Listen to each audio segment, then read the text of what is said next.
हरे कृष्णा। श्रीमद् भागवतम में आप सभी का स्वागत करते हैं। आज का जो प्रसंग है उद्धव गीता से भगवान उद्धव को कुछ बता रहे हैं ज्ञान योग से संबंधित। तो क्या है, सबसे पहले भगवान आज अद्वैत सिद्धांत बता रहे हैं, अद्वैत फिलॉसफी। क्यों, क्या कारण है, चलिए वो भी देखेंगे।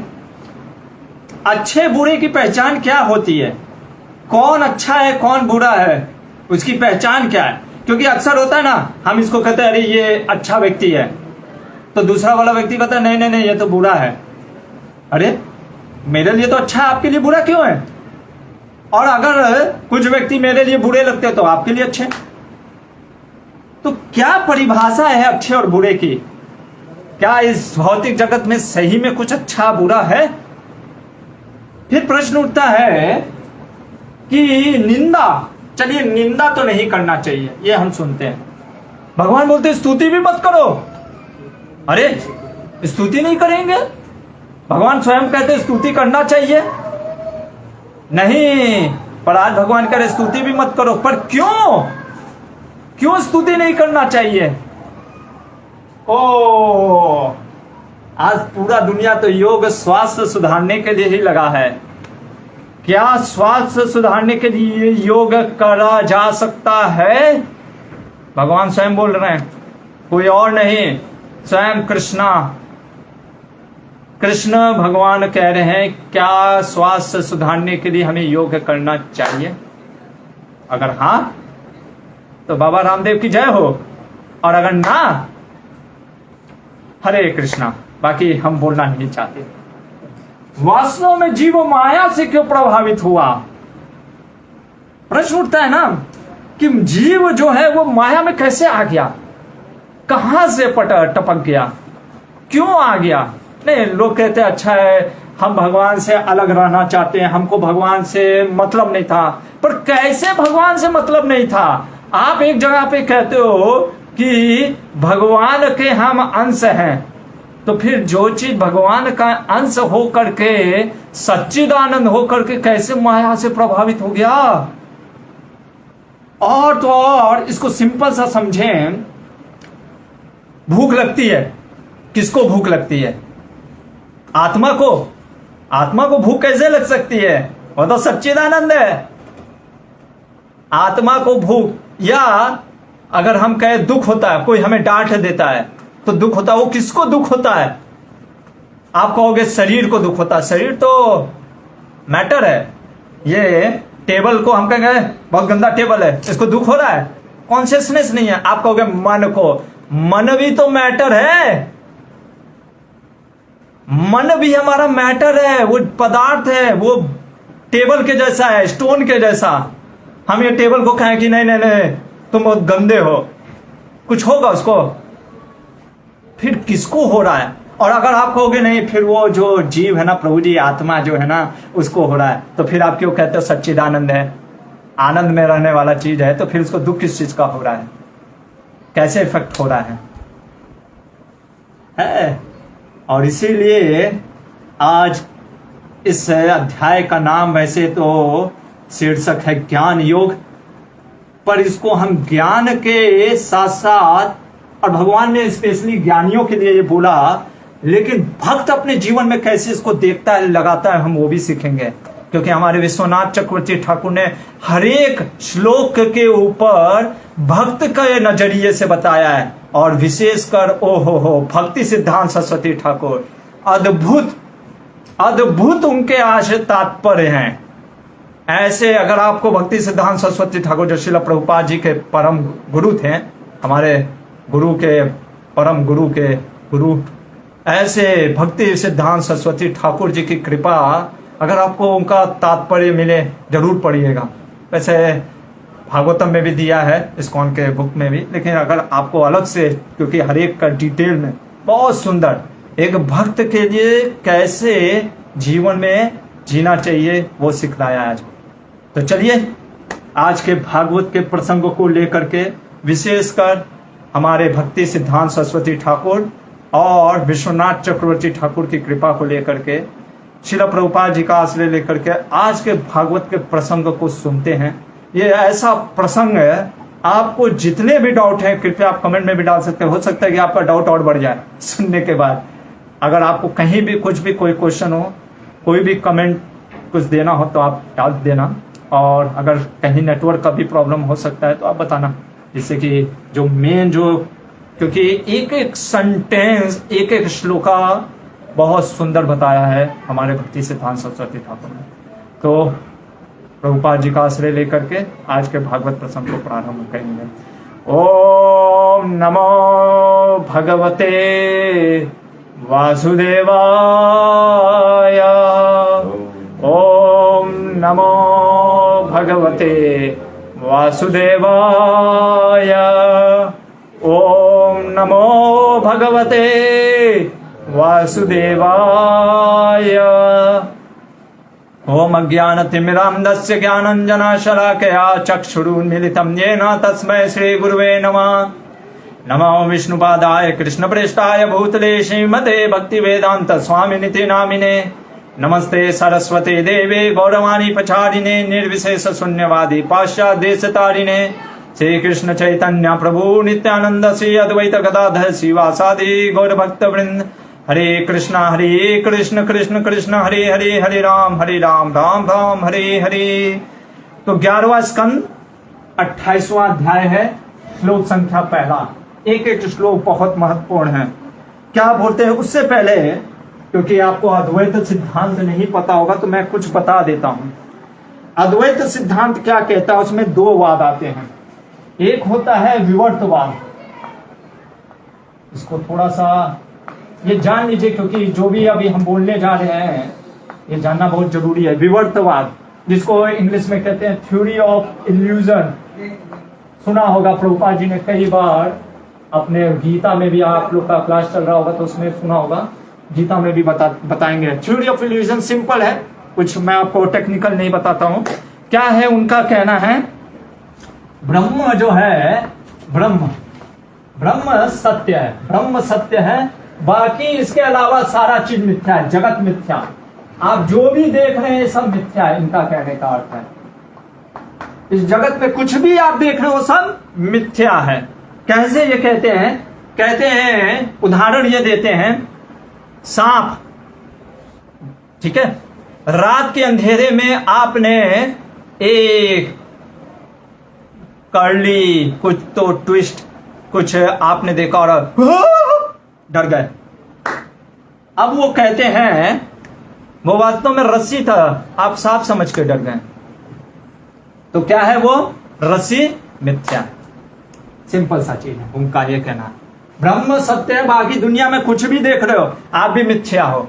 वो कहते हैं आप मिथ्या हो। कैसे मिथ्या है, वो ब्रह्म बस सत्य। इसलिए यहां से मायावाद आया, इन्हीं का एक्सटेंशन कह सकते हैं मायावाद। मायावाद क्या कहता है, भगवान जो कृष्ण भी है ना, वो उनका जो शरीर है माया है। सिर्फ परम ब्रह्म जो ब्रह्म है ना वही सत्य है, बाकी कुछ भी माया है, सब माया है। ये टेबल माया है, ये लैपटॉप माया है, ये मोबाइल माया है, ये प्रभु जी लोग भी माया में है। माया मतलब कहने का इनका पूरा चीज माया, बस वो जो ब्रह्म अंदर है वो बस सत्य है, बाकी सब माया में है। ये लड़का बाल खुजला रहा है, ये भी माया में है, सब माया में। हम भी माया में, हम बोल रहे हैं हम भी माया में हैं, सब चीज माया में है। ये इसलिए मायावाद कहने का अर्थ है हर चीज माया में, विवर्तवाद। एक और वाद होता है परिणामवाद। अच्छा तो बहुत लंबा फिलॉसफी है, लेकिन सिंपल सा आपको बताने के लिए इसको कहते हैं थ्योरी ऑफ ट्रांसफॉर्मेशन। क्या कहते हैं, थ्योरी ऑफ ट्रांसफॉर्मेशन। क्या है, बहुत सिंपल है, ये भी मैं आपको बता देता हूं। थ्योरी ऑफ ट्रांसफॉर्मेशन कहने का अर्थ है, ये क्या कहते हैं, ब्रह्म जो है वो तो सत्य है, ये भी मानते हैं। ब्रह्म से जो निकलता है प्रकृति, जो भौतिक जगत है, इनका कहना है ये जो प्रकृति निकल रही है ना, जो ये दुनिया हम देख रहे हैं, ये वास्तव में क्या है, रिजल्ट है, अफेक्ट है, इफेक्ट है। क्या है, परिणाम है। हिंदी में अगर बोले तो परिणाम, इफेक्ट है ब्रह्म का। सिंपल सा बताता हूं, पेड़ होता है, पेड़ का क्या इफेक्ट क्या होता है, फल फूल होता है ना, परिणाम निकलता है। तो उसी तरीके से कह रहे हैं कि ब्रह्म से प्रकृति निकली है। ये कहते हैं कि ब्रह्म से कुछ नहीं, जगत मिथ्या है, प्रकृति। ये ट्रांसफॉर्मेशन पे बिलीव नहीं करते हैं। ये कहते हैं प्रकृति निकला, प्रकृति ट्रांसफॉर्म होता है। सिंपल सा चीज है, जैसे ये टेबल बनाया मिट्टी से, लकड़ी से, हमने लकड़ी से चेयर भी बना सकते हैं, ट्रांसफॉर्म हो रहे हैं ना, लकड़ी को ही बदल रहे हैं। या मिट्टी का बर्तन से, जैसे कुम्हार जो पॉटर होते हैं, कभी यू शेप का बर्तन बना देते हैं, कभी वी शेप का, तो वो ट्रांसफॉर्म होता है। लेकिन ये कहते हैं कि ब्रह्म कभी ट्रांसफॉर्म नहीं होता। सिंपल है, थ्योरी ऑफ ट्रांसफॉर्मेशन इसको कहते हैं, परिणाम। ये इनका फिलॉसफी है कि शक्ति, प्रकृति जो भी है, सब चीज जो है वो ब्रह्म से आ रहा है। इनका क्या है, सिंपल सा चीज है, ब्रह्म कभी बदलता नहीं है। बाकी जो भी चीज आप देख रहे हैं वो मिथ्या है। जैसे सांप को, रस्सी को सांप देख करके डर रहे हैं, वैसे है। ये अद्वैत सिद्धांत है, जिसमें कहने का अर्थ है सिर्फ ब्रह्म ही एक है, हम और आप, परमात्मा सब एक है। This is all. अब भक्त कैसे कहता है, इस पे काउंटर क्वेश्चन कैसे करता है कल, क्योंकि आपसे कोई पूछ सकता है। तो काउंटर क्वेश्चन पहला है, आप कह रहे हो ब्रह्म सत्य है, जगत मिथ्या है, और आप लॉजिक दे रहे हो सांप इसको देख करके, मतलब रस्सी को देख करके हम सांप समझ करके डर गए। मेरा प्रश्न पहला है, भक्त कहता है आपको यानी सांप का अनुभव है तभी ना आप डर रहे हो। आप जानते हो सांप क्या है, सांप है, रस्सी है, दोनों है, तभी ना आप रस्सी को देख करके सांप समझ रहे हो। तो इसलिए वो अनुभव तो है ना। दूसरा चीज तो प्रकृति, ये जो प्रकृति है, हम भी कह रहे हैं आत्मा परमात्मा दोनों, ये भौतिक जगत सब भगवान का से निकला है। शक्ति और शक्तिमान, शक्तिमान से शक्ति हटा लिया तो शक्तिमान कहलाएगा नहीं। शक्तिमान और शक्ति के बिना दोनों में अलग है ही नहीं। भगवान प्रभुपाद जी कहते हैं सूर्य की रोशनी हटा ली तो फिर वो सूर्य कहाँ का। तो इसलिए हम कहते हैं कि आत्मा और परमात्मा भगवान एक है। किस सेंस में, क्वालिटी में, लेकिन क्वांटिटी में अलग है। इसी को महाप्रभु ने कहा अचिंत्य अभेदाभेद तत्व। सिंपल। ओके, चलिए अब हम चलते हैं भगवान क्या बोल रहे हैं और भगवान क्यों, हाँ ये भी बता देता हूं, ये चैप्टर आखिर आया क्यों। अरे बता दिया भगवान ने पिछले में, मेरा डीटी वर्शिप करो, भक्ति करो, फिर भगवान ज्ञान। अरे भगवान बार बार ज्ञान ज्ञान ज्ञान ज्ञान, कितना ज्ञान ले लेंगे। क्यों बताया, जीव गोस्वामी कहते हैं यहाँ पे अपने भक्ति संदर्भ में, पहला रीजन, हम प्रभु जी महान भक्त हैं, हम कुछ भी एक्सटर्नल नहीं देखते हैं। आप कैसे बोल सकते हो, मैं कह दूंगा मैं महान भक्त हूं, क्या वैसे तो हूं नहीं, लेकिन मैं बोल दिया, मान लो मैंने मैं एकदम प्योर डिवोटी हूं, आप कैसे टेस्ट करोगे, हूं आप कैसे बोलोगे। इसलिए पहला रीजन प्रभुपाद यहाँ पे जीव गोस्वामी कहते हैं भगवान ज्ञान योग पे फिर आए अपने भक्तों के लिए, कि जो भक्त होता है ना, देखिए शास्त्र ऐसा है, ठीक है ना, या इसको सिंपल सा अगर मैं समझाने का प्रयास करूं, 100 रुपया है, ठीक है ना, 100 रुपए में 10 के नोट हैं, करेक्ट, 10 के रुपए के 10 नोट हैं, 50 रुपए के भी नोट आ गए, ठीक है ना, और 1 रुपए का सिक्के भी है, 5 रुपए का सिक्का भी है, सब आ गया है, ठीक है ना। अगर कोई भक्ति में है, इसीलिए शास्त्र कहता है जिसने भक्ति अगर स्वीकार कर ली है, जो भक्ति योग में लगा हुआ है, वो जो ज्ञानी, जो क्या बोलते हैं एक कर्मी, जो उसका उच्च स्तर है उससे भी ऊपर स्तर में है। जैसे ज्ञानी क्या होता है, समदृष्टि रखता है, भक्त भी क्या होता है, समदृष्टि रखता है, वो चीज है। अगर हमारे अंदर एक्सटर्नल अभी भी हम देख रहे हैं, ओ इसको बुलाने से ज्यादा फायदा होगा। यज्ञ क्यों करना है? दान आएगा। जन्माष्टमी महोत्सव क्यों करना है? भगवान के लिए, प्रसन्नता के लिए नहीं, दुनिया को दिखाने के लिए कि हमने जन्माष्टमी किया है। ड्रामा क्यों करना है? क्योंकि दिन भर ड्रामा कर रहे हैं इसलिए नहीं, क्योंकि ड्रामा इसलिए करना है कि भगवान के और जो आएंगे लोगों को एक ज्ञान भगवान के तरफ जोड़ने के लिए, ये चीज सिखलाने के लिए, ये सीढ़ी पे ले जाने के लिए भगवान पहले ज्ञान मार्ग बतला रहे हैं। पहला चीज भक्तों के लिए भगवान यहाँ पे बता रहे हैं कि कैसे एक्सटर्नल से अफेक्ट नहीं होना चाहिए, या एक्सटर्नली हमें क्या किसी चीज को जज नहीं करना चाहिए, सीखना है।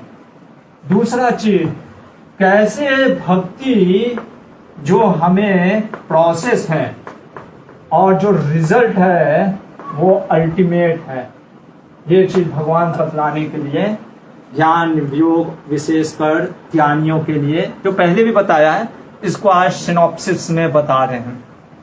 पहला श्लोक यहाँ पे लेते हैं, तो ये कारण है। भगवान पहले श्लोक में क्या बोल रहे हैं अगर देखें, श्री भगवान उवाच परस्वभाव कर्माणि न प्रशंसे न ग्रह्यते ग्रहीता विश्वमेकात्मकं पश्यन् प्रकृत्या पुरुषेण च। अब क्या बोल रहे हैं? बहुत सिंपल चीज है। भगवान क्या कह रहे हैं? ये जो कॉन्सेप्ट चल रहा है 1 से 9 श्लोक तक, ये भगवान कह रहे हैं do not praise, do not criticise, किसी की निंदा ना करो, किसी की स्तुति ना करो, हर चीज को समान देखो। ये 9 श्लोक तक वही चीज है। क्यों ये बोल रहे हैं? देखिए, भगवान जो बोल रहे हैं वो ज्ञानियों के लिए बोल रहे हैं। हम भक्त कैसे इसको अपने जीवन में इंप्लीमेंट करेंगे वो हम अपने आचार्यों से भी सीखेंगे। ज्ञानी के लिए सबसे बड़ा चीज क्या, मैंने पहले बता दिया, वो क्या कह रहा है? ब्रह्म एक ही है सब कुछ। अगर ज्ञानी भेदभाव करना स्टार्ट किया, ओहो हो, इसके साथ मैं रहूंगा, क्यों? क्योंकि ये पैसा वाला है, ये निर्धन है, हट, तुम गोरा है, तुम्हारे साथ रहेंगे, हम भी गोरा होंगे, तू काला, हट। अगर ऐसा भेदभाव करेगा तो फिर वो एकात्म में कैसे जाएगा? उसको तो अल्टीमेटली वन में जाना है ना, तो वो डिफरेंशिएट करेगा तो फिर कैसे होगा? इसलिए ज्ञानी को सबसे पहले ना प्रसन्न होना चाहिए, ना सोचती ना कांक्षती। उसको ये नहीं, ओ हो आज खाने में पिज्जा मिल गया है, लबलबा दिए हैं, ओए खिचड़ी है, चटनी भी नहीं है, अचार भी नहीं है, पापड़ भी नहीं है, वो भी सूखा खिचड़ी, अरे कृष्णा, दाल भी नहीं है, दाल का एक दाना दिख रहा है, नमक भी नहीं डाले हैं। तो ऐसा नहीं सोचना चाहिए आज क्यों बनाया है, किसने बनाया,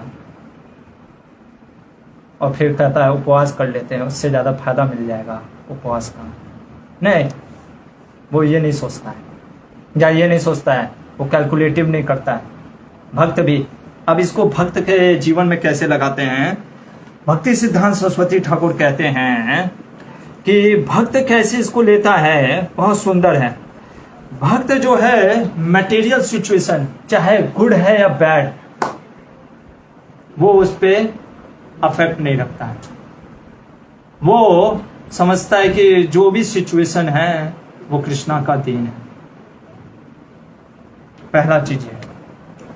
अब क्या बोलते हैं भगवान आगे के श्लोक में कि जो ज्ञानी होते हैं वो दूसरों के आचरणों की प्रशंसा भी नहीं करते हैं।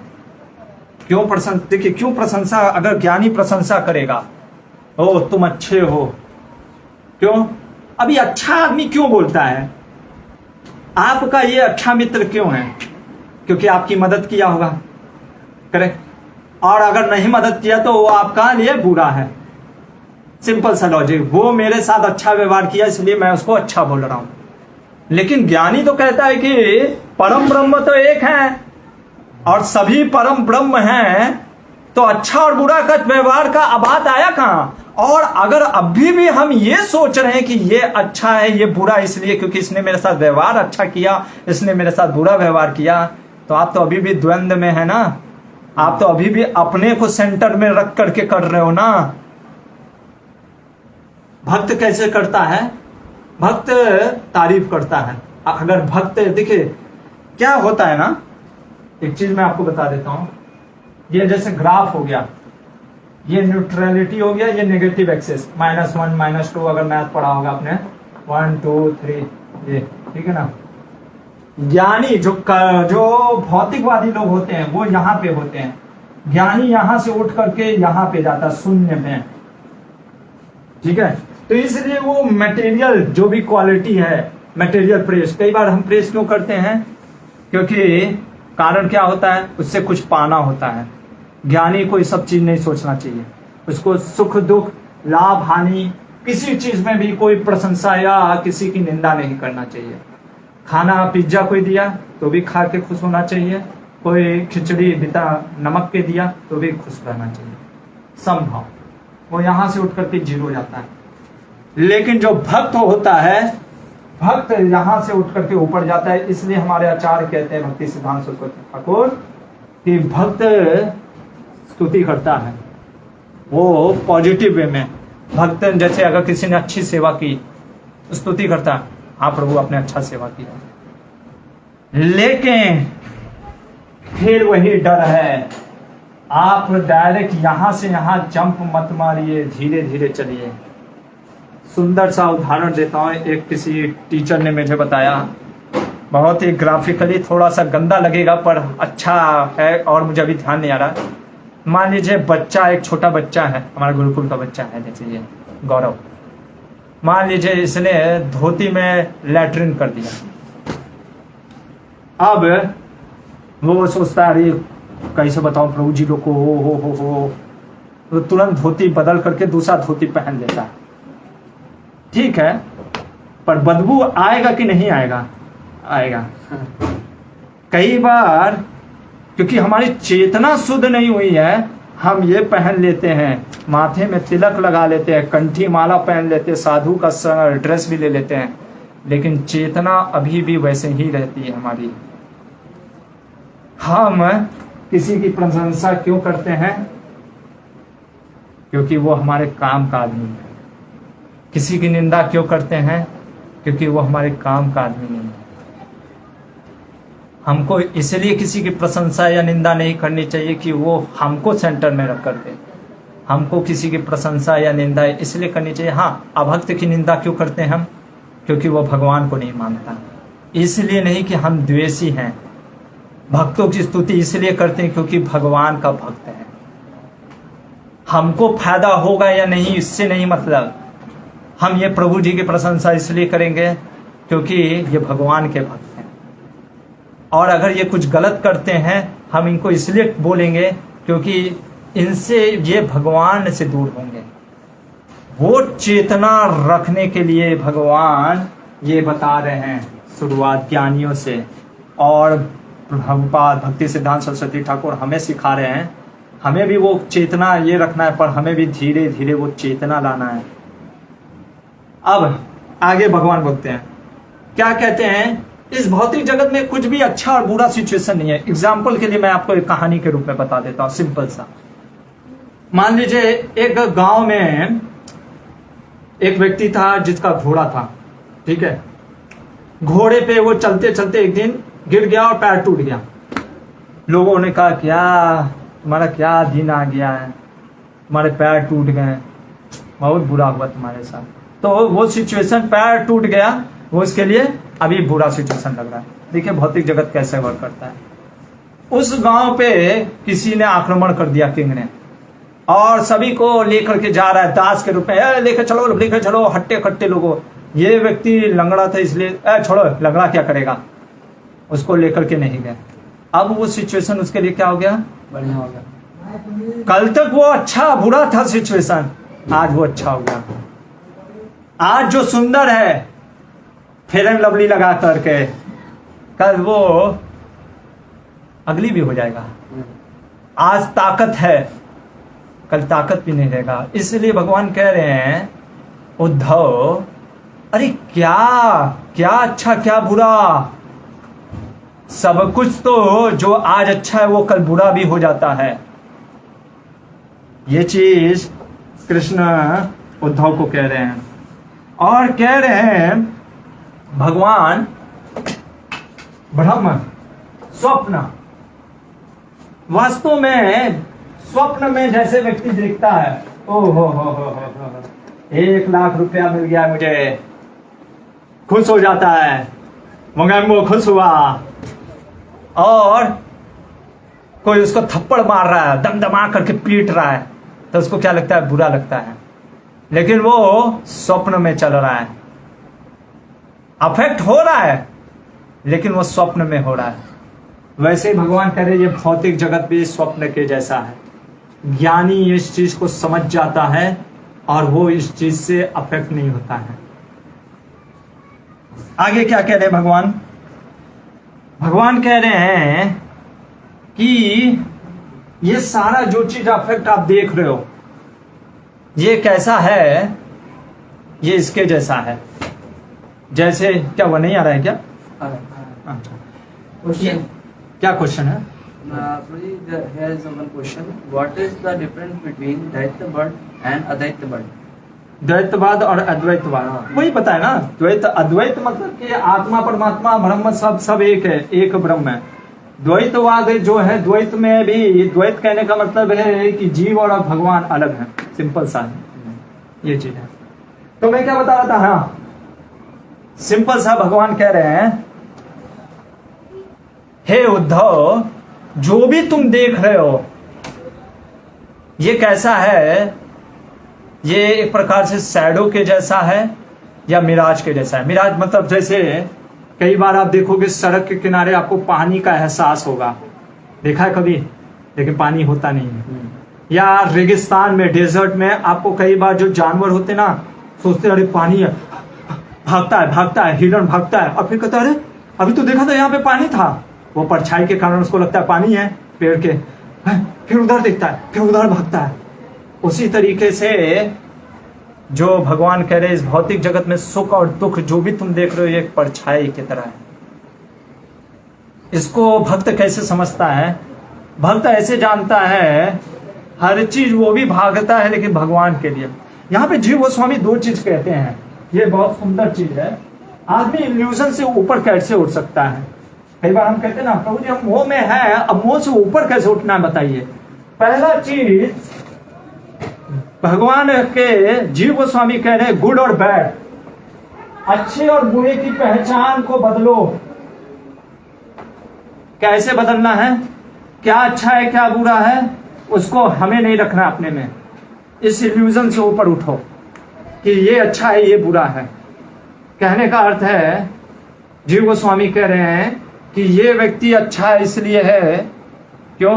क्योंकि ये दिखने में अच्छा है। नहीं, इसका सुंदर सा एग्जाम्पल प्रभुपाद जी कहते हैं, या प्रभुपाद जी के जीवन में देख सकते हैं। हिप्पी, ऐसे हिप्पी लोग जो कि जीवन में कुछ भी, अगर एक तरीके से उनकी देश के सरकार ने उनको नकार दिया, प्रभुपाद जी ने ये भी देखा कि वो लोग भगवान के अंश हैं। इसलिए दूसरा चीज है, ये हर चीज को कृष्ण से जोड़ करके, एब्सोल्यूट से जोड़ करके देखना चाहिए। जो व्यक्ति ये चीज देख रहा है, इसका सीधा उदाहरण प्रभुपाद जी हैं। वृंदावन में भी थे, वृंदावन कॉन्शियसनेस।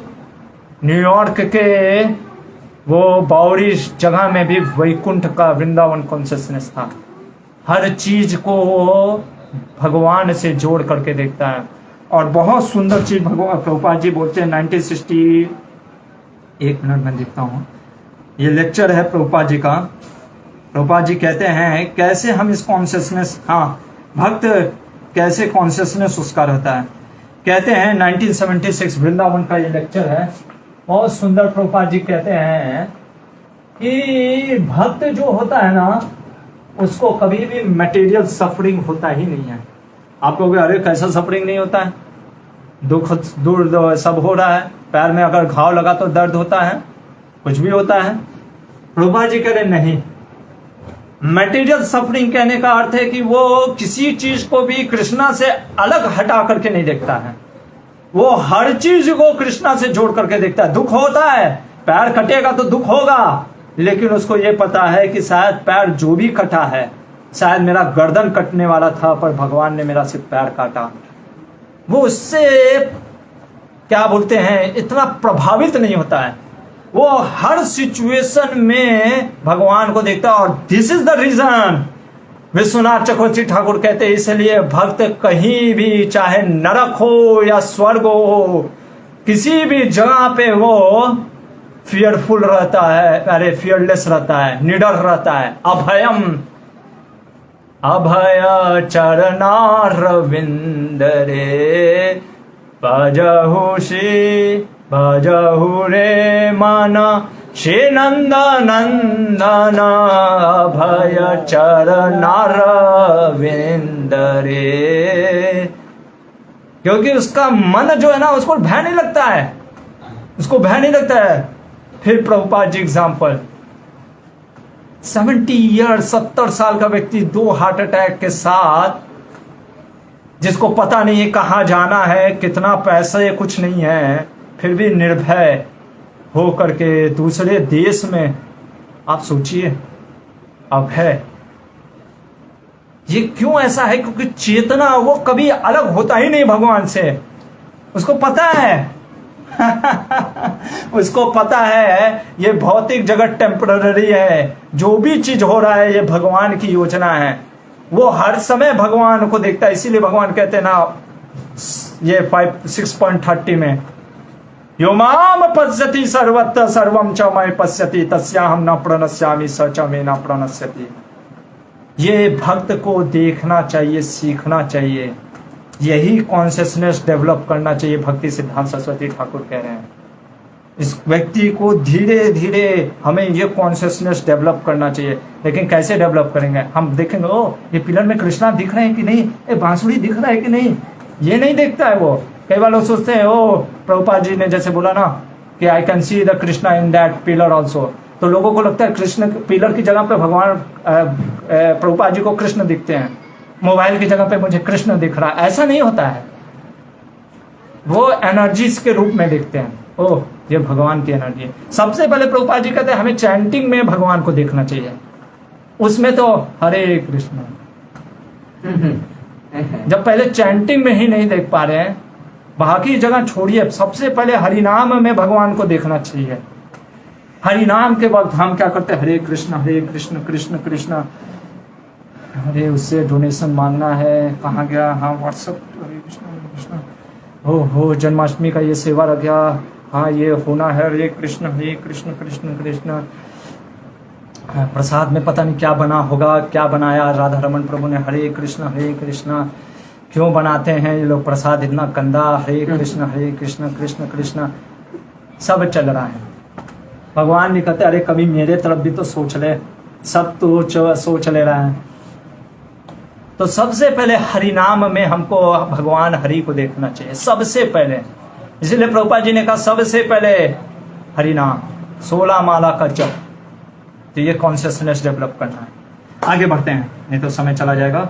हाँ, अब यहाँ पे ये भगवान ने बोल दिया कि ठीक है, ये 9 श्लोक तक कि उद्धव को कहा कि किसी भी आधार से, चाहे अनुभूति से या तर्क से या शास्त्रों के प्रमाण से या अपने अनुभव से, प्रत्यक्ष अनुभव या अपने आत्म अनुभव से यह जान लेना चाहिए कि ये जगत क्या है, आदि और अंत होने वाला है। कैसे हम जान सकते हैं? सिंपल सा चीज है, जैसे प्रत्यक्ष प्रमाण। हमें पता है ये टेबल आज पहले नहीं था, अभी यहाँ पे है, ये टूट जाता है, ठीक है, तो ये इसका नष्ट भी होता है। सिंपल सा चीज है, तो प्रत्यक्ष देख रहे हैं। फिर शास्त्रों से हम जानते हैं कि वो ईथर भी नष्ट होता है। अनुभव कैसे करते हैं? आत्मा अनुभव से, जब हमको आत्म साक्षात्कार हो जाता है कि सिर्फ हर चीज भगवान की शक्ति है। तो इसलिए भगवान एक प्रकार से कह रहे कि हमें अपने इस अनुभव को बढ़ाना चाहिए। क्या करना चाहिए? अनुभव को बढ़ाना चाहिए भक्ति में, आत्म साक्षात्कार। अब यहाँ पे उद्धव एक प्रश्न करते हैं, कहते हैं भगवान ठीक है, ये जीव जो है अगर ये भौतिक जगत नित्य नहीं है, टेम्पररी है, ठीक है, ये भूत्वा भूत्वा प्रलीयते, जन्म होता है फिर इसका नष्ट हो जाता है। मेरा प्रश्न है भगवान, सिंपल सा मैं आपको बताऊं, उद्धव पूछ रहे हैं जो सुख दुख होता है, जैसे किसी ने मुझे थप्पड़ मारा, ठीक है, अभी थप्पड़ की जो दर्द है वो किसको हो रहा है? प्रश्न उठ रहा है। थप्पड़ मैंने आपको मार दिया, मान लीजिए पटाख, अब किसको दर्द होता है ना, तो वो किसको हो रहा है? सिंपल सा चीज, भगवान बताइए किसको हो रहा है? जीव को हो रहा है या शरीर को? अब शरीर, अगर आप कहेंगे कि शरीर को हो रहा है तो टेबल को मारा, इसको होना चाहिए ना, शरीर भी तो मैटर से ही बना है ना।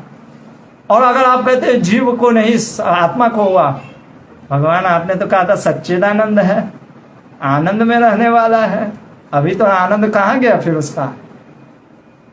किसको दुख हो रहा है? भूख किसको लगती है? भूख आत्मा को भूख लगती है। हम तो कहते हैं आत्मा को तो भूख ना प्यास कुछ भी नहीं होता है, फिर किसको होता है? शरीर को, मन को। ये है क्या? आखिर है क्या ये? इसी चीज को भगवान अब बता रहे हैं 12वें श्लोक से। क्या कहते हैं भगवान? बहुत सुंदर चीज कह रहे हैं। कहते हैं 12वें श्लोक में, श्री भगवान उवाच यावत्ते हि इंद्रिय प्राणे आत्मना सन्निकर्षणं संसार फलवान् तावत् अपार्थापे अविवेकिना। अब भगवान सबसे पहले कह रहे हैं व्यक्ति मूर्ख है, अविवेकी मूर्ख है। कौन है मूर्ख? जो ये समझता है कि शरीर और आत्मा एक है। सबसे पहले भगवान यहां से स्टार्ट कर रहे हैं, वो व्यक्ति मूर्ख है। अच्छा, तो फिर आगे क्या कह रहे हैं? वास्तव में जीव क्या है? ट्रांसेंडेंटल है, शरीर जो है मटेरियल है। और कैसे होता है? भगवान कह रहे हैं सिंपल सा है उद्धव, जब जीव जो है ना अपने आप को आइडेंटिफाई करता है बॉडी से। कैसे आइडेंटिफाई करता है? फॉल्स ईगो, मिथ्याहंकार से मिथ्याहंकार के कारण कोई कह देता अरे आप गधे हैं प्रभु जी, तो बुरा लगता है हमको, कैसे कह दिया गधा। कई बार कोई बोल देता ना आपकी बुद्धि एकदम सांड के जैसी है, बैल के जैसे है, आप भैंस हैं, भैंस की बुद्धि है आपकी, तो क्यों हमको कह दिया। पर ज्ञानी जानता है, भगवान कह रहे हैं, वो तो जानता है कि मैं तो परम ब्रह्म हूँ। और ब्रह्म तो चाहे भैंस बोलो चाहे विश्व सुंदरी बोलो, उसको अफेक्ट नहीं होता है। वो तो शरीर को तुम आप दे रहे हो उपमा। भगवान कह रहे हैं मिथ्या अहंकार के कारण व्यक्ति सब चीज, सुख दुख अनुभव सब चीज वही हो रहा है। मिथ्या अहंकार से मन का कनेक्शन बनता है और मन ही सारे दुख का कारण है। आप कहोगे भूख और प्यास, हाँ ये मिथ्या अहंकार के कारण हमें, नहीं तो फिर कैसे कई योगी कई सालों तक बिना खाए भी रह लेते हैं। क्यों? सिंपल सा चीज है, मैं आपको बताता हूँ, ज्यादा लॉजिक में नहीं जाएंगे, सिंपल सा है। मान लीजिए आपका पेट पूरा भरा हुआ है, टकाटक पूरा खा लिया, डकार भी मार दियो। अभी कोई उधर से लेकर के आता है, प्रभु जी रबड़ी, मतलब खा लेते हैं। अभी पेट भरा था ना, तो फिर कैसे मन अभी फिर स्टार्ट हो गया। या एकदम गर्मा गर्म चाउमीन, ऊपर से उसमें सॉस डला हुआ है, मंचूरियन भी डाल दिए हैं, ओ हो, थोड़ा सा खा लेते हैं। वैसे पेट भर गया है, थोड़ा सा खाने में क्या जा रहा है? तो ये कहाँ से आ रहा है? एक्चुअल में क्या ये सोल का भूख है? आप कहते हैं कि प्रभु जी प्रसाद है, प्रसाद खाना चाहिए। तो इसलिए ये सारा चीज मिथ्या अहंकार से आ रहा है। भगवान कह रहे हैं जीव मिथ्या अहंकार से अपने आप को सोचता है। और इसका उदाहरण भगवान देते हैं कि क्या चीज है, वही स्वप्न। स्वप्न में आपको 1 करोड़ रुपया मिल गया, आप एकदम नाचो, हरि बोल 1 करोड़ रुपया मिल गया है। भक्त तो नाच करके कहेगा चलो मंदिर बनाते हैं, और बाकी जिसकी जिसकी चेतना होती है। तो ये है, लेकिन वो क्या 1 करोड़ रुपया मिला है? नहीं, वो खुशी कहाँ है? वो स्वप्न में। वैसे ही ये जो सारा चीज है, ये मिथ्या अहंकार के कारण व्यक्ति सुख दुख जो भी है ना, तो ये शरीर, क्योंकि शरीर तो टेम्पररी है, शरीर क्या है, मैटर है, और आत्मा को इससे कोई संबंध नहीं है। आत्मा का शरीर से संबंध मिथ्या अहंकार। जैसे होता ना, 2 ईंटें को जोड़ने के लिए जो सीमेंट लगाते हैं जोड़ने का, वो सीमेंट आप समझ लीजिए मिथ्या अहंकार है। आप वास्तव में तो जुड़ता कभी नहीं है, वो फॉल्स, इसीलिए फॉल्स बोला गया, मिथ्या। और लग रहा है कि जुड़ा है सोल और शरीर, और वो जुड़ा नहीं है।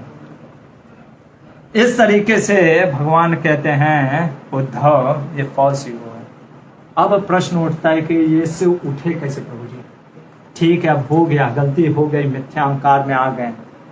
वही चीज फिर से बार बार भगवान बोलते हैं। 17वें श्लोक में कहते हैं अमूलमेतद् बहुरूप रूपितम् मनोवच प्राण शरीर कर्म ज्ञानासीनोपासनया सितेन छित्त्वा मुनिर्गाम विचर्यत्य तृष्णा।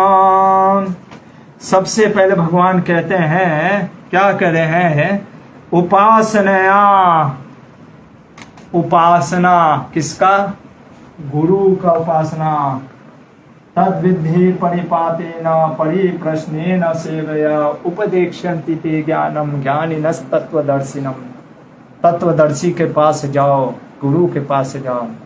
तस्मात् प्रपद्येन जिज्ञासु, कि व्यक्ति को गुरु के पास जाना चाहिए। और गुरु कैसा होना चाहिए? जो कि ब्रह्म, परम ब्रह्म के बारे में जानता हो, जिसकी चेतना सही में जो हमने डिस्कस किया है उठा होना चाहिए। ऐसा नहीं कि समाज ने हमें गुरु बना दिया और हम गुरु बन गए पर हमारी चेतना अभी भी मटेरियल चीज में लगी है। गुरु के पास हमें ये नहीं पूछने जाना चाहिए कि गुरुदेव आज मेरा पेट में दर्द हो रहा है, या गुरुदेव आज लड्डू खाऊं या समोसा खाऊं। और जो गुरु ये भी बोलता है आपने समोसा नहीं खाया, आज 2 समोसा खाइए, वो गुरु नहीं है। वो गुरु नहीं, वो कोई और है। सबसे पहले गुरु का लक्ष्य है यही मिथ्या अहंकार को नष्ट करना। आध्यात्मिक गुरु की बस यही लक्ष्य है, मिथ्या अहंकार को नष्ट करना। ये उसका लक्ष्य है, भगवान कह रहे हैं। और जब व्यक्ति सबसे पहले गुरु का आश्रय लेता है और जब गुरु के प्रति उसका आकर्षण बढ़ता है, अट्रैक्शन, तो गुरु क्या करता है? अपने वचनों से उसके तलवार जैसे होता है ना, काटता है। ये मिथ्या अहंकार को काटता है, वो कट, एक तरीके से कट करता है। और फिर क्या होता है? वैराग्य उत्पन्न होता है, विरक्ति। इसीलिए क्योंकि देखो काटने में क्या होता है ना, दुख होता है। आप देखोगे कोई चीज भी काटने में दुख होता है। आपके बॉडी को भी कट करते तो दुख होता है। किसी चीज को भी काटो तो थोड़ा सा अच्छा नहीं लगता है किसी को अलग करना। लेकिन गुरु क्योंकि इतना डीपली अटैच है मिथ्या अहंकार को, इसलिए गुरु के वचन कभी कभी हमको अच्छे नहीं लगते हैं। क्यों नहीं अच्छे लगते हैं? क्योंकि वो हमारे मिथ्या अहंकार को अच्छा नहीं लगता है। इसीलिए गुरुकुल के समय पहले भी और आज भी हम लोग यही चर्चा करते हैं कि गुरुकुल का शिक्षा क्यों जरूरी है, या ये किस प्रकार से गुरु, क्योंकि क्या होता है ना, आप बड़े हो जाते हो फिर बहुत ही जैसे कहते हैं ना कि जो पास खड़ा हो गया उसको टेढ़ा करना आसान नहीं होता है। जो बचपन में थोड़ा सा मुलायम नाजुक होता है उसको टेढ़ा करना आसान होता है। तो गुरु के वचनों से जब व्यक्ति शुरुआत में ही सीख लेता है कि हाँ ये चीज मुझे करना है, उसको अच्छा नहीं लग रहा फिर भी वो कर रहा है, गुरु के प्रति प्रेम के कारण या कुछ भी कारण वो टेम कर रहा है अपने आप को, ट्रेन करता है। इसीलिए प्रभुपाद जी कहते थे स्पिरिचुअल ट्रेनिंग बहुत जरूरी है। लेकिन क्योंकि इस एज के अनुसार बड़े हो जाने के बाद बहुत मुश्किल हो जाता है, मिथ्या अहंकार और जैसे फेविकोल का और जोड़ लगा दिया।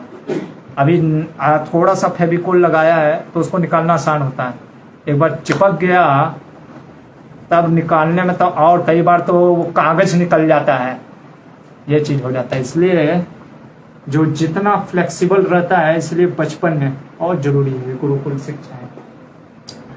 अब क्या कहते हैं भगवान कि ये वैराग्य उत्पन्न हो जाता है उसका। इसके बाद कहते हैं भगवान की देखो परम ब्रह्म वही रियलिटी कैसे है, और जो भगवान कहते हैं कि ज्ञान को अप्लाई कैसे करता है। जो ज्ञानी होता है, जो परिपक्व ज्ञानी है, वो अप्लाई कैसे कर रहा है, इस चीज को हम देखते हैं। सबसे पहले ज्ञानी क्या होता है, अपने आत्म में, सेल्फ में वो ज्ञान में स्थित होता है और वो ये समझता है ये भी मिथ्या है, ये भी मिथ्या है, ये इस तरीके से वो जोड़ता है। और क्या करता है, ज्ञानी कभी भी एजिटेट नहीं होता है। उदाहरण के लिए भगवान कहते हैं सूर्य का, अभी जैसे सूर्य है और बादल, ठीक है ना, बादल कई बार सूर्य को ढक देता है, ठीक है, लेकिन क्या सूर्य कुछ करता है, बादल साइड हट, हवा आने दे, ऐसे बोलता है? नहीं, रहने दो, वो खुद ही हट जाएगा, नहीं हटेगा। तो उसी तरीके से जो ज्ञानी होता है ना, वो किसी भी प्रकार का मटेरियल सिचुएशन आता है, उसके सेंसेस एजिटेट नहीं होते हैं। कैसे? सिंपल सा चीज है, जैसे मान लीजिए कहीं ऐसी जगह पे वो चला गया, अभी भौतिक जगत है, चलेगा तो ही, तो कुछ देखता है, तो देखता है कोई मान लीजिए गंदा या बिलबोर्ड या पोस्टर कुछ देखा अर्धनंग स्त्रियों का, वो अफेक्ट देखा, आंखों से देखा, पश्चंती पे कोई प्रॉब्लम नहीं है। जब ध्यान तो कंटम्पलेशन करना स्टार्ट करता है, ज्ञानी वहीं पे रोक देता है, वो ध्यान ही नहीं रखता है, वो कॉन्सेप्ट ही नहीं रहता है उसका, ओ ये गंदा है या बुरा है, उसका वो गंदा बुरा अच्छा नंगा या कपड़ा वो सबसे ऊपर उठता है। ये ज्ञानी का प्रोसेस है। भक्त कैसे करता है? सिंपल है, भक्त चलता है और वो अगर कोई चीज देखता है तो उसको कृष्ण से जोड़ करके देखने का प्रयास करता है। वो अफेक्ट इसलिए नहीं होता है क्योंकि कृष्णा से, ओ कृष्ण की क्या, कोई चीज देखा भी सुंदर चीज तो उसको कृष्ण के एनर्जी के रूप में देखता है। पर ये बहुत डेंजरस है। भक्ति सिद्धांत सरस्वती ठाकुर कहते हैं फर्स्ट ऑफ ऑल हमें एसोसिएट नहीं करना चाहिए, एसोसिएट कलश संघ का नहीं करना चाहिए। हमें ये नहीं सोचना चाहिए। एक बार प्रभुपाद जी, जैसे प्रभुपाद जी गए थे न्यूयॉर्क के एक बावड़ी में या एक पब में, वहाँ पे सब अर्धनंग थे पूरे, चाहे पुरुष हो या स्त्रियां हो। प्रभुपाद जी ने कहा you want higher taste and you already have, आप लोग खुद ही समझ चुके कि आप शरीर नहीं, इसीलिए आपने ये शरीर के ऊपर रखा हुआ अस्त्र वस्त्र भी हटा दिया सारा। Now you go beyond this and taste that higher thing, that is holy name. Hare Krishna Krishna Krishna Hare Hare, Hare Rama Ram Rama Hare Hare. Prabhupada ji बोल दिया और चल दिया, वहां पे हरि नाम भी करा के निकल गए। अब भक्त, कुछ भक्त सोचे हैं हम भी करेंगे, नया नया चल देते वो भी पब में 10 बजे रात को, वहां पे वो भी हरे कृष्णा करा रहे हैं। प्रभुपाद जी ने कहा वो लोग गए कहाँ हैं, वो कहाँ है, they are this devotee. Prabhupada they were doing Hari नाम holy name in that pub area. Prabhupada said, when they will come, call me. Prabhupada जैसे ही वो लोग आए, I think it is ये फ्रांस या नीदरलैंड कहीं की कथा है। प्रभुपाद ने कहा see, don't try to imitate the great souls, okay? और आप तुरंत मत जंप मारो, चेतना आपकी दूषित हो जाएगी। ठीक है, आपको this is not a place to go for you chant here. तो इसलिए इसका मतलब ये नहीं है कि हम तो अफेक्ट होते ही नहीं हैं, कुछ भी कहीं भी जा सकते हैं, पब में भी जा सकते हैं नित्यानंद प्रभु के तरह। नहीं, हमको बचना है एसोसिएशन से। लेकिन कभी कभी आप ना चाहते हुए भी, क्योंकि भौतिक जगत एसोसिएशन हो जाता है, उस समय आप ऐसे सोच सकते हो।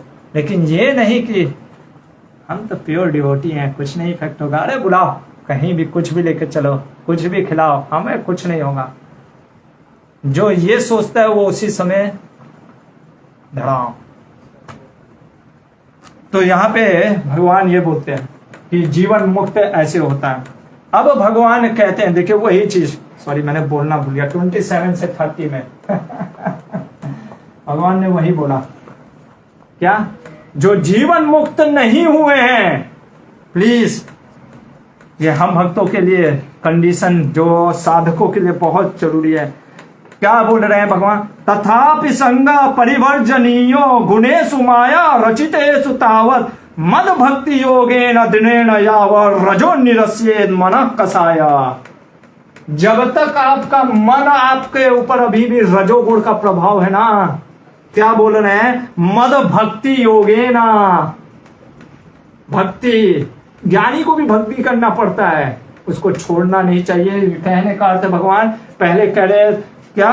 तथापि संग परिवर्जन्यो, जिसका अभी भी मन दूषित है, जीवन मुक्त के लिए इमिटेट मत करिए। पहला वार्निंग भगवान कह रहे हैं, प्रभुपाद के जैसा इमिटेशन मत करो। प्रभुपाद ने स्वयं बोला, don't try to act like me, first thing. फिर क्या कह रहे हैं? जब तक भगवान कह रहे कि फॉर्म, दृढ़ता नहीं आ जाता आपका भक्ति में। कई बार होते हैं भक्त, कई बार आचार्य, कोई महाराज मॉर्निंग प्रोग्राम मंगला आरती में नहीं आते, तो हम भी कहते हैं, अरे वो महाराज मंगला आरती में नहीं आ रहे, हम भी नहीं आएंगे, चलेगा? क्यों वो नहीं आ रहे? वो अभी भी टिके हैं भक्ति में, आप नहीं टिकेंगे। रिजल्ट देखिए, ये चीज है ना। इसीलिए भक्ति देखावे में नहीं करनी होती कि वो कितना माला जप कर रहा है, वो तो 4 ही माला जप कर रहा है, हम तो 12 माला कर रहे हैं। चेतना, consciousness, don't try to imitate. आपको जरूरी है ये सोचिए, कोई मंगला आरती में आ रहा है या नहीं आ रहा है, वो यस आप अथॉरिटी हैं तो आप डिसीजन ले सकते हैं, बट डोंट एक्ट। वो क्या है, उसका क्या चीज चल रहा है, वो रिजल्ट देखिए, अभी भी वो भक्ति में है कि नहीं।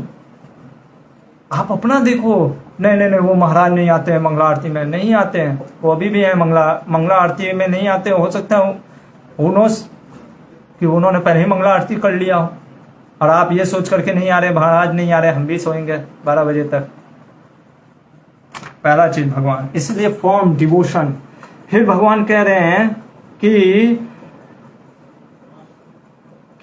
जंतु और विद्वान, जंतु और विद्वान कहने का अर्थ क्या है? यहाँ पे भगवान कह रहे हैं कि वाइज पर्सन जो होता है, अब देखिए यहाँ पे, जो क्या स्वास्थ्य सुधारने के लिए योग करना चाहिए भगवान क्या कह रहे हैं? भगवान कह रहे हैं कि देखो उद्धव 38 से 41 श्लोक में, प्राणायाम आप करोगे तो स्वास्थ्य सुधर जाएगा, योग करोगे स्वास्थ्य सुधर जाएगा, पर लक्ष्य स्वास्थ्य सुधारने का नहीं होना चाहिए। आप कैसे जान जाओगे? जैसे आपने प्राणायाम करते हैं, कपालभाति करते हैं, और तो क्या है, अनुलोम विलोम, ये सब, और इससे अगर आपका स्वास्थ्य सुधर रहा है, दैट इज ओके, लेकिन जीवन का वो लक्ष्य नहीं होता। उसी तरीके से भक्ति में हो सकता है, भक्ति में कार्य करने से भक्ति में लगने से कई दिक्कतें, कई चीजें चली जाती हैं। कर्म क्योंकि चला जाता है ना, तो हमको लगता है ओ हो अब आया मजा। मजा के लिए नहीं आए हैं हम यहाँ पे। अगर मजा के लिए आए हो तो जिस दिन मजा नहीं आएगा कहोगे कि अरे आज माला में मजा नहीं आ रहा, माला को रखो साइड। भगवान कह रहे हैं मजा के लिए नहीं है उद्धव, ये किस चीज के लिए है? वास्तव में जो भी योग हम करते हैं, भगवान कह रहे हैं नहीं तत्कुशलाहृत्यम तदायासो हि पार्थका अंतवत्वा शरीरस्य फलस्य एव वनस्पते। उदाहरण क्या दे रहे हैं भगवान? वृक्ष का और फल का।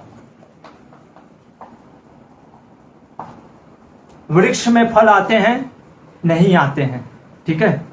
जैसे अभी आम का सीजन चला गया, अब आम के फल नहीं लगेंगे, ठीक है। तो फल आता है, फल नहीं आता है, सिंपल सा है। लेकिन वृक्ष तो रहता है ना, जितना साल तक भी है उसका आयु। वैसे ही एक साधक को कोई भी योग, भगवान तो ज्ञान के लिए बोल रहे हैं। भक्ति सिद्धांत सरस्वती ठाकुर कहते हैं एक डिवोटी को, भक्त को कभी भी भक्ति ना तो सिद्धि के लिए करना चाहिए, ना तो किसी चीज की प्राप्ति के लिए। उसको सिर्फ और सिर्फ भगवान की सेवा के लिए करना चाहिए। आपको हर व्यक्ति कहता है हम तो भगवान की सेवा के लिए कर रहे हैं, और वो खुद जानता है भक्त कैसे। सिंपल सा है, हम माला जप क्यों कर रहे हैं? क्या हम चाहते हैं माला जप इसलिए हम कर रहे हैं हो कि लोग हमको जाने कि हम कितने अच्छे भक्त हैं? हम माला जप इसलिए कर रहे हैं कि भागवत भी हम इसलिए देना चाहिए क्योंकि हम भागवत दे करके हमारा शुद्धिकरण होता है, और सुनाने से क्या होता है, हो सकता है किसी भगवान के प्रति किसी का प्रेम जाग जाए। बस यही लक्ष्य होना चाहिए। भागवत ना तो प्रचार कि ओ हम बहुत बड़े भागवत प्रचारक बनना है, भागवत ना तो पैसे के लिए, भागवत ना तो सिर्फ ओ चलो कुछ नहीं है टाइम पास हो रहा था चलो भागवत को सुना देते हैं। नहीं, भक्ति सिद्धांत सरस्वती ठाकुर कहते हैं द ग्रेटेस्ट डेंजर यही है एक साधका के लिए। शुरुआत में क्या है डेंजर? ये चीज जो फल मिलता है, भक्ति से फल जो मिल रहा है, वास्तव में ये बहुत डेंजर है। माया देवी का भक्त बाकी सब चीज से बच जाता है, ये जो फल मिलता है भक्ति का द्वारा जो फल मिल रहा है, कौन सा फल? नेम, फेम, ग्लोरी, नाम, पैसा, बहुत कुछ मिलेगा, सिद्धि भी मिल जाएगा, आप लोगों के मन को भी पढ़ने लग जाओगे, ये भी मिल जाता है। कौन क्या सोच रहा है वो भी आपको मिल जाता है। लेकिन अगर आपका ध्येय उधर फंस गया, और ना भक्ति सिद्धांत सरस्वती ठाकुर कहते हैं 99% जो होता है यहाँ पे फंस जाता है। कोटि नाम अपे, करोड़ों में कोई एक शुद्ध भक्त बनता है। इसीलिए वासुदेवम सर्वमिति स महात्मा सुदुर्लभ साधु सावधान।